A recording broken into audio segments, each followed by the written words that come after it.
Hi there, welcome back to another week of Counter-Strike game and skin market update. This is Skinomics2 and this video covers the 16th to 22nd of September. Now, getting right into the headlines.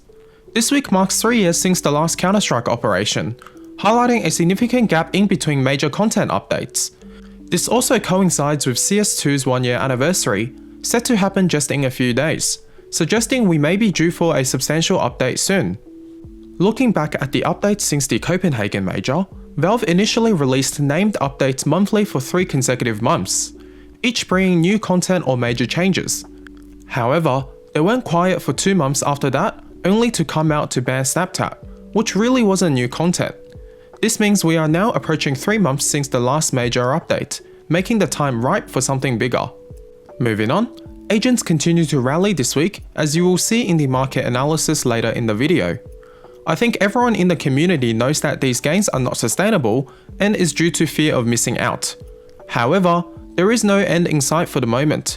If Valve does indeed release a new operation with new agents, we might see price drop significantly, so risk beware for my viewers.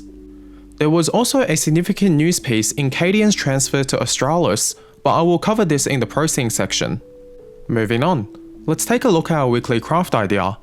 By combining Copenhagen paint stickers with the AK-47 slate, you can create a fake red line.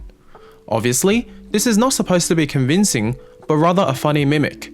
Although the price difference between the two skins in their best condition is more than 11 times. To create this craft, place 3 paint stickers on the dust cover, 1 horizontal on the upper handguard, and 1 on the magazine. Taking a look now at the skins market, we have a rally now for the 9th week in a row. This time, a significant 6.14% in the portfolio of skins I have selected to represent it. Anticipation is building up for the next big wave of content. This may also mean that we may see a decline if no significant content is released. Moving on to trade volume, we saw the trade volume remain relatively steady this week, and the dollar value of trades follow suit with this. Market liquidity remains good. Thanks again to itrade.gg for providing this data. I have also included an affiliate link in the pinned comment for some free stickers, although I do want to clarify that this is not a sponsorship. Now, breaking the market movements down into categories. Starting off with knives and gloves, the category remained relatively steady again this week.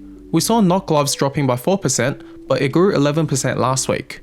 Higher tiered weapon skins were also relatively steady this week, with a couple of larger increases, which were the Cyrix and the Emperor.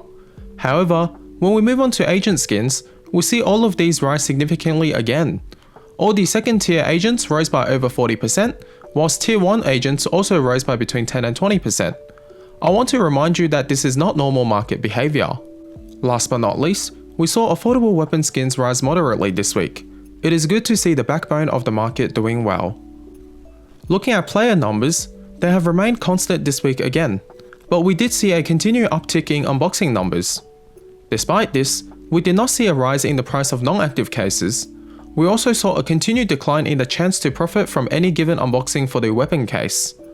However, what we did see is an increase across the board in active cases. Recoil of note jumped almost 20% this week.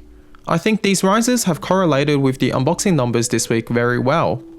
Let's now take a peek at this week's biggest winners and losers. The winners of the week have obviously been made up of largely agent skins, but we did see the Move It foil sticker champion the list overall. The sticker is gaining popularity to craft with AK-47 blue gems and is a relatively low volume sticker, which explains their meteoric rise. We don't have any significant losers this week, although we did see the AK-47 Predator, which people have been buying to craft with Maniac stickers, dropping in price as the news passes its spotlight. The top trades of this week on buff has moved back to the Butterfly Emeralds for the most part. Interestingly, we did see a Wild Lotus AK taking the 3rd spot. It has a special float of 168, which means fortune all the way in Chinese. This is why it fetched a premium over a typical factory new Wild Lotus. In game news this week, there was no updates. So now, onto the prosing. We are still in the midst of the ESL Pro League Season 20. The final is set to be played between Na'Vi and Eternal Fire as of this video. This is the first time a Turkish team has reached the final of a major event. It might be an exciting watch for those that are interested. In other prosing news, we saw the biggest surprise transfer this week in Cadian's move to Australis. Let me remind you that Yabi and Savin betrayed Cadian to move to Australis, but now Cadian is set to join them. Cadian is my favourite player, but his explosive personalities might not spell good news for this team. In other news, Finest, an esport organisation which hosted a Counter-Strike team, is yet to pay their players a year on from disbanding. Bleed has benched Nexa only 2.5 months after signing him from G2. Goofy is taking a break from professional Counter-Strike. Zeus, an old Na'Vi legend, is set to coach a new Ukrainian team called Sky Fury. Lastly, Forsaken, famous for his Word.exe hack, has been unbanned. Please like, share and subscribe, as well as check out my Discord server. That was all for this video. Thank you for tuning in, and see you in the next one. Bye!